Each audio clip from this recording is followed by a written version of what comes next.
guys? Okay, good. So Julie and I have an agenda, and the reason we didn't give you guys a schedule ahead of time is because we wanted to make it so you could hold us accountable, covering lots of ground. But we're going to do it anyway. So we're going to give you guys some rules, and Julie, do you want to write the rules down? So we're going to give you some survival tips on this, and number one is going to be take notes. Computers are fine and whatnot, but you're probably going to want to take notes fast. Because we have a lot we want to share with you. Our original morning agenda, we've tossed out because of the news about housing over the past couple weeks. Turns out that maybe Julie and I knew what we were talking about. 2 years ago when we started telling you guys about the changing market. You know, I'm standing in front of Lance and Karen, and you guys have been, with us for, I don't know, forever. And I remember having a conversation with both these guys. It was back in 2006, talking about the changing market and hoping we would never have to have that conversation again, let alone the 12-year ordeal of basically going through the cycle. But we're in it again. So what we're going to do is we're going to give you guys what we call the phases of the housing, whatever you want to call it, correction, whatever. And we've broken it down into what we call realtor ease. So there's no graphs. There's no wonkish Mickey Mouse. It's all going to be very easy to understand, and so that you guys then can explain it to your sellers. That's the goal. So we've broken this down to phases. We're going to go through that. So that's the only part of today that won't be really fun. I promise. Okay? Well, hopefully. Depends on you guys, really. So that's right. Julie she thought of this yesterday. Be caffeinated, be curious. What do you mean by that, Julie?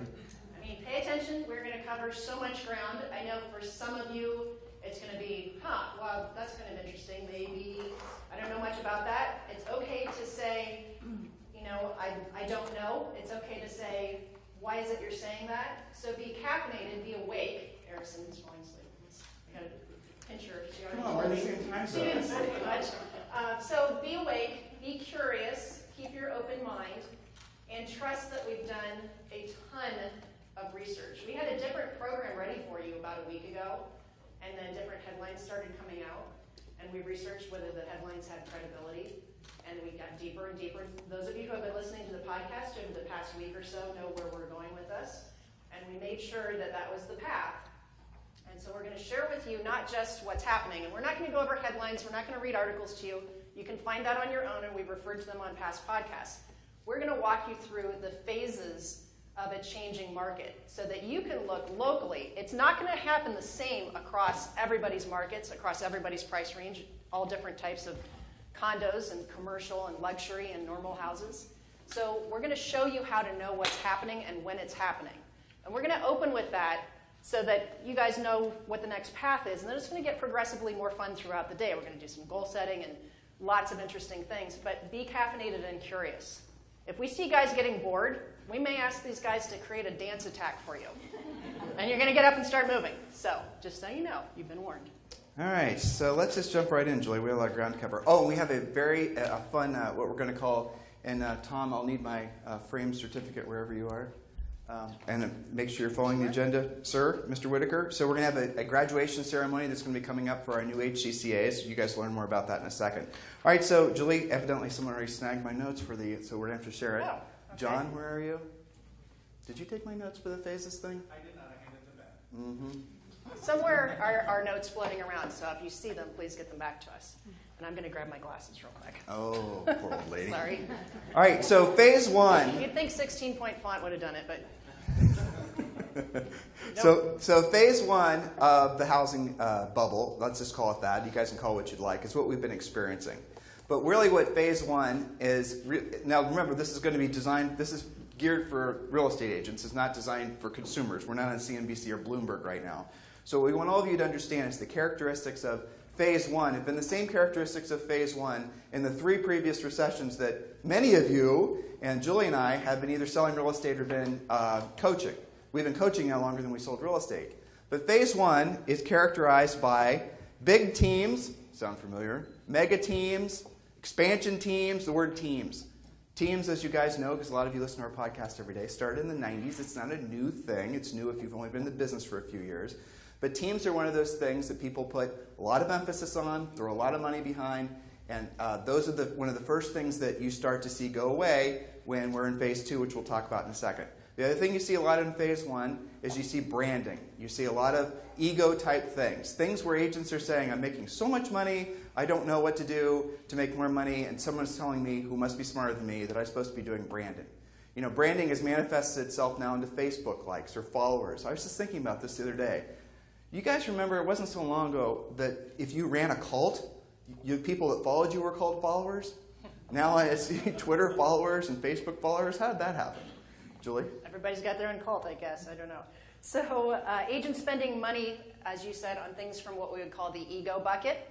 You guys get offers in your email every single day. You got to do this. It's going to make your life better. You got to brand it. You got to market it. The market at this point, this is phase 1, and you might call this mania.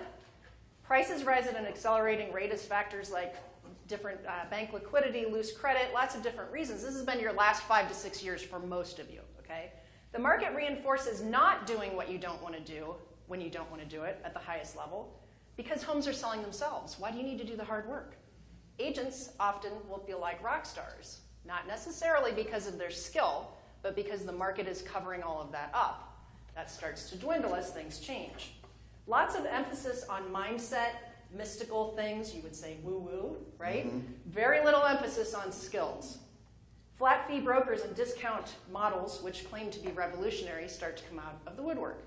Some of you have had to be competing with that lately. There's new construction everywhere. It's hard to sell listing means it takes weeks. That's considered hard to sell. How many of you guys have been in the business for more than 10 years? Honestly, selling houses more than 10 years. Good. So if you haven't been in the business, if you got your license after, just work with me here, folks. If you got your license after 2007, stand up. Go ahead, stand up. We saw who raised their hands. Okay. So I'm curious, for those of you guys standing, what is your perception of a normal market? What is your perception of what it means to be in a normal market versus the seller's market? Anybody? 3 to 6 months worth of inventory. Say again, sir? 3 to 6 months worth of inventory. Yeah, that's true. 3 to 6 months or longer. We have coaching clients in New York City right now who are selling $2.5, $3 million listings, and those are the ones to get, and they were selling in months. And now the average days in the market for similarly priced properties is over 400 days. And that happened over 24 months. So, you know, what else? What other characteristics, ma'am? Yes, you. Me? Yes? Well, I was going to say 3 to 6 months. 3 to 6 months. Okay, good. So what are your perceptions about what you're supposed to be doing to get business in a market like what we've been in? What are you supposed to be doing? What's your perception of where you're supposed to be getting your business? Yes? Me? Either? Calling people. I can't see your names. Dave. Oh, we'll start with Dave. Yes? My perception is lead generation. You know, we call around the stuff just listed. Okay, good. We mostly hit the phones, so dial for dollars. Great. Okay, good. Proactive stuff. I appreciate that. Yes? Oh, calling people that you know. Calling? Okay, good. Centers of influence and past clients are always very important. All right, so that's good. So what is it that you guys perceive? We can sit down. Thank you. So what is it that you perceive in the next market? What do you guys think it's going to be like? Those of you who've been through it before. Are you excited about it? Excited. Excited. Okay, so that's interesting. So for those of you who are newish in the real estate business, I want you to understand that they are being a little facetious, but the reality of it is they are excited. Why? Why are you excited about a changing market? The parishes first. Yes, I'm going to pick on you. Huh? Right. I mean, you guys cleaned up with REOs, didn't you? Okay, well, in your market maybe, okay? So here's the point I'm making. How you generate money and how you help people in phase 1 is dramatically different than how you do it in phase 2. And if you think your phase 1 tactics are going to immediately roll over to phase 2, not all of them will. But here's the thing you have to remember as Julie and I are going through this as we get into phase 2. No, there's no one real estate market, right? But there's no one real estate market in your market. Kenmore's, for example. They didn't suffer the last recession because they live in a place in Washington State where the house prices never dropped, where the house prices actually climbed because they had a local employment situation there that basically made it so that, you know, they were observing their housing crash from afar. So your individual market, where Julie and I sold real estate in Columbus, Ohio. We've never sold in a hot seller's market. We've coached in a hot seller's market, but never sold in a hot seller's market. But even like Rochelle worked for us as part of our real estate, dare I say, team back in the forevers, the 90s and early 2000s. And there were pockets in Columbus, Ohio that were hot sellers markets, but they weren't everywhere. For the most part, it was always a balanced market or a buyer's market. So let's talk about what phase 2 feels like. Phase 2 is where you start seeing the aspirational seller pricing go away. Yeah, I didn't think of that. But when you think of the aspirational seller pricing, that's a nice way of saying overpriced sellers that aren't willing to listen about pricing. So when you get into phase 2, you're going to start seeing sellers that receive, they'll get offers, but they're going to be one offer, and that buyer is going to be more than willing to walk away from that transaction if they don't get a price. And they're not going to go over asking. And why am I telling you this? Because you better be telling your sellers. Because in some markets, we're going to be entering into phase 2 a heck of a lot faster than you think. Matter of fact, I dare say that some of you guys are already in phase 2. St. Louis is already in phase 2. So phase 2 is when you start seeing longer days in the market. Who's seen longer days in the market? Right? Who's seen basically prices, sellers are like, not yet. No, I'm going to hold out. Still going on, right? How long does that last? 90 days, 6 months? Right, exactly. They'll expire. There's an opportunity. Are you writing that down? You're going to see an avalanche of expireds as a result of basically agents who are only skilled for phase 1, not knowing how to deal with the ramifications of having to adjust the prices accordingly for phase 2. Are you with me so far? Are you seeing what we're doing here? So phase 1 is the market we've been in for the past 10 years.